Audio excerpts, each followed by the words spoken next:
Some things can shatter a perfect afternoon without making a single sound. For me, it was a whisper, a careless, venomous whisper that floated across the park benches and landed right on my 6-year-old daughter's shoulders. I felt her tiny hand tighten around my calloused fingers. Her footsteps slowed down. The bright, gap-toothed smile that had been lighting up my whole week instantly vanished. She looked down at the handful of wild white daisies she had just picked from the grass. Suddenly, those beautiful little flowers didn't seem to bring her joy anymore. She was, visibly shrinking, right there in the middle of the sunny playground. My little girl was trying to fold herself into nothing. And as a father, there is absolutely no pain in this world that compares to watching your child's spirit get crushed in real time. I looked over to where the voices had come from. There they were, a group of our perfectly manicured neighbors, sitting in the shade, sipping iced lattes, and passing judgment like it was a casual weekend sport. Their designer sunglasses couldn't hide the condescending glare. They directed our way. "Look at him," one of them muttered, not even bothering to lower her voice enough. "A single man raising a little girl all by himself. It is just a tragedy waiting to happen. I heard his wife just packed up and left him. Out of nowhere. Well, look at the state of his boots. Can you really blame her? That poor child is going to grow up so deprived of a real family." Every single word felt like a physical blow, not to me, but to the innocent little girl standing frozen by my side. "Let me tell you something about those boots," they were mocking.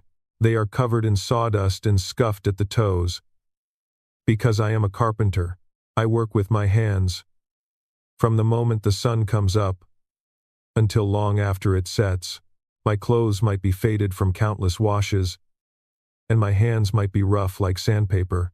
But those hands built the bed my daughter sleeps in safely every single night.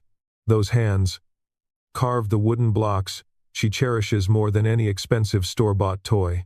And those hands have wiped away every tear she has ever cried since the day she was born." These neighbors did not see any of that.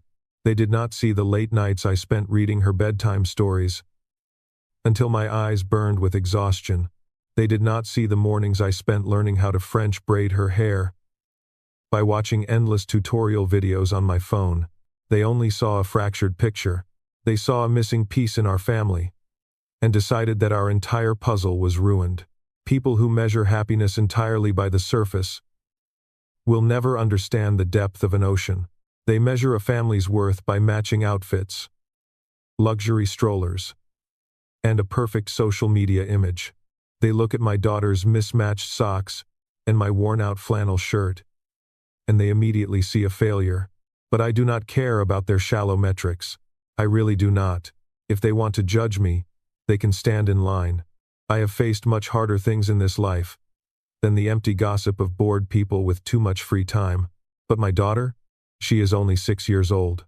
She has not yet built the emotional armor required to survive. In a world that loves to point fingers, she only knows how to love freely, laugh loudly, and pick wild daisies. And right now, those cruel words were sinking deep into her mind. I could see the heavy confusion swimming in her big brown eyes.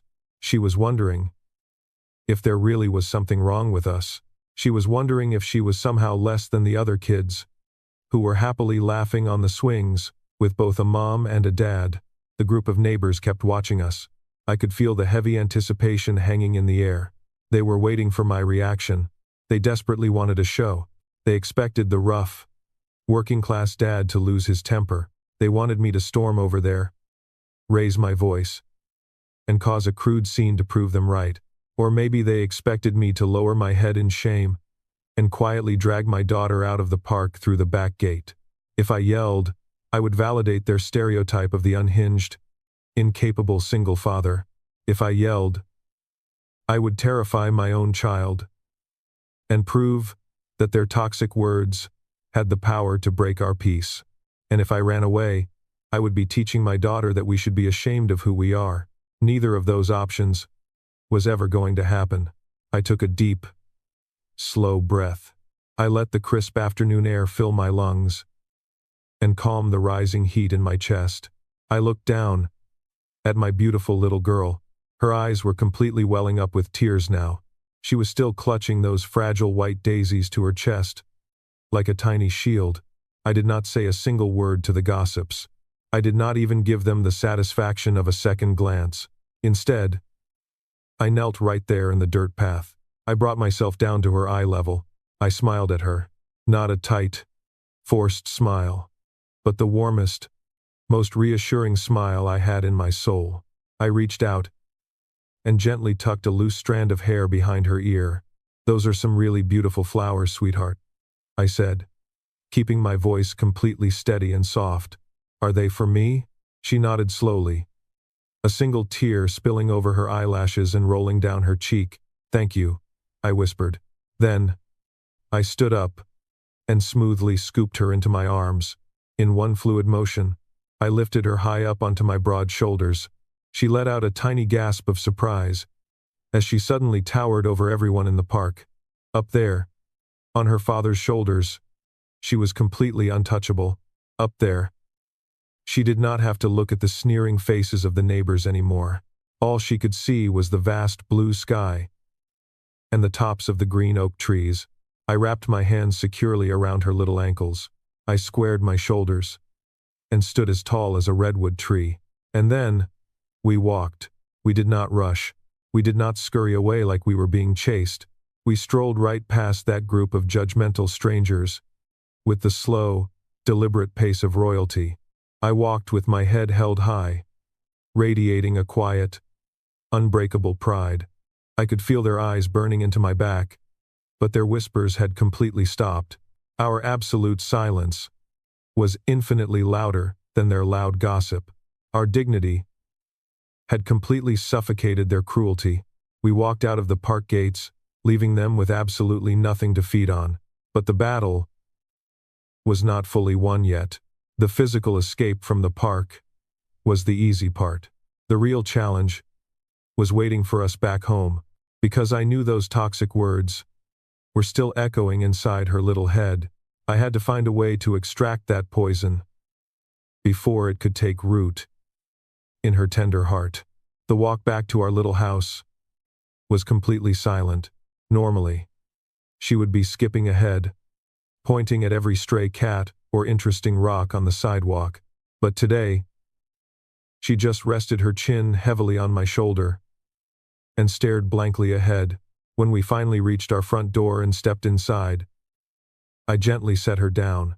The heavy wooden door clicked shut behind us, completely sealing out the noise of the neighborhood. The air in our living room was immediately different. It was safe. It smelled like the pine wood I used for my projects, and the cinnamon tea we always made on weekends. I crouched down, so we were eye to eye again. She was still holding those white daisies, but her grip had completely loosened.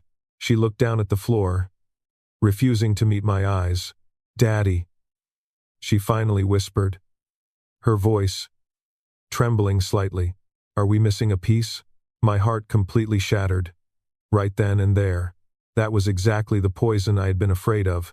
Those neighbors had planted a seed of doubt in her perfectly whole world. I reached out and gently took one of the white daisies from her small hand. "Look at this flower," I said softly, holding it up between us.